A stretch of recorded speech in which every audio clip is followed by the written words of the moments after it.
Hey guys, how's it going? Michael Troy here. Today we're looking at West Coast Avengers number 46 by John Byrne, introducing the Great Lakes Avengers. Gonna be a lot of fun. Byrne is my happy place. So please hit subscribe and like. I'm gonna cue the intro and I'll be right back. MichaelFitzTroytv. Comic book art critiques. Snark, talk, and sarcastic ways. Levels and geeky gaze. Sadie's comics rule the day. Hurry up and turn that page. Michael Fitz Troy.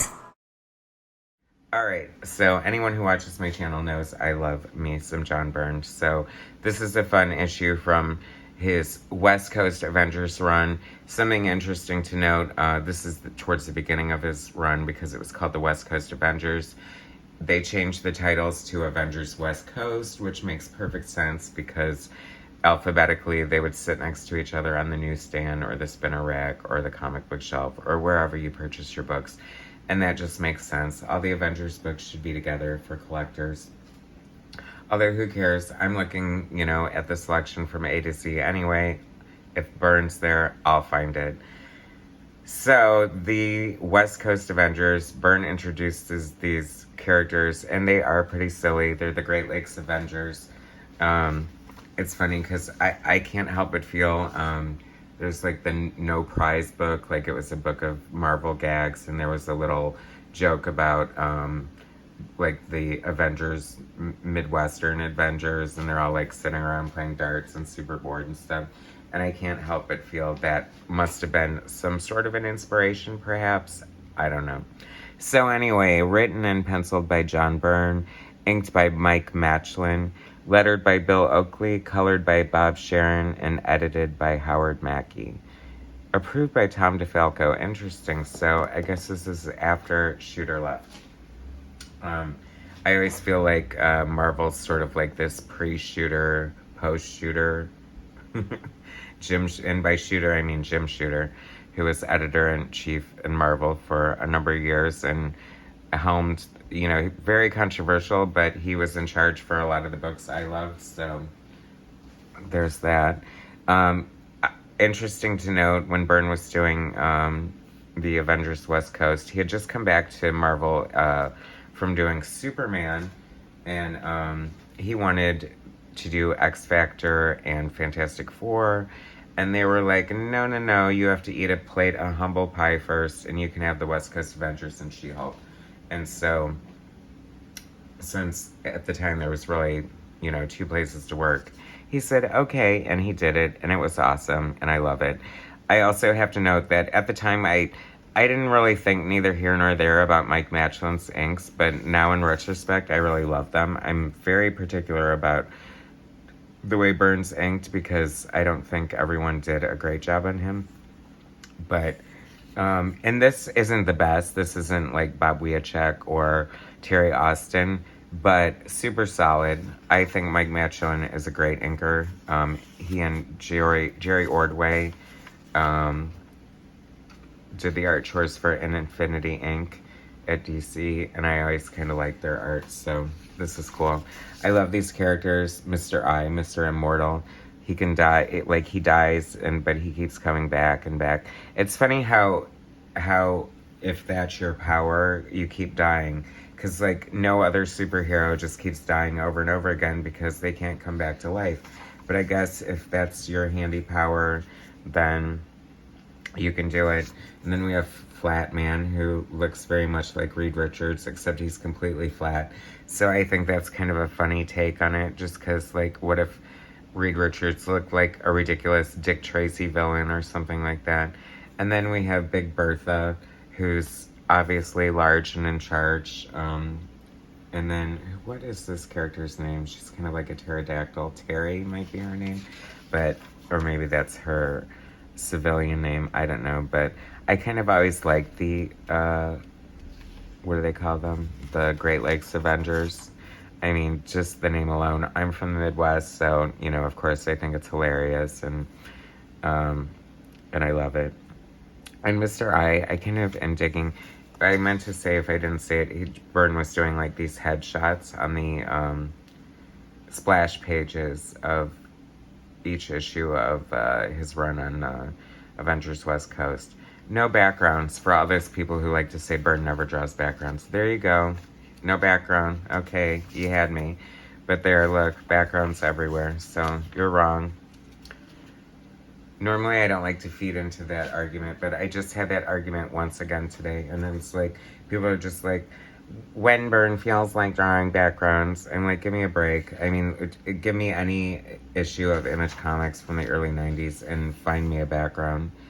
I mean, obviously that's not a completely fair statement, but I just don't know why people buy into this Byrne doesn't draw backgrounds thing. Maybe it's just because the squeakiest wheel gets the most attention. Not everyone says it. Most people love Byrne. That's why you're watching this.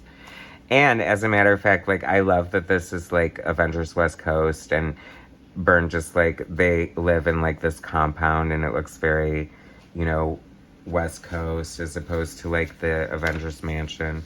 And I'm sure that wasn't all him, but it was still fun nonetheless. This was a great lineup. I mean, this isn't like the best lineup. I don't even think this is the lineup Byrne wanted, but the other characters were involved. So, you know, instead of Captain America, he gets U.S. Agent. But I think it's one of those happy accident kind of things, because U.S. Agent was just like so fun and interesting to me during this run. I kind of loved it. And I feel like there was going to be more with Tigra, but I feel like his end, he kind of turned her like a little more feral. And, you know, then we have Hawkeye and Mockingbird. I love that combination. I think she wound up dying, of course, like everybody does in Marvel Comics. And I'm sure she's been brought back, but I don't remember and or can't keep up and or don't really care that much anymore at this point.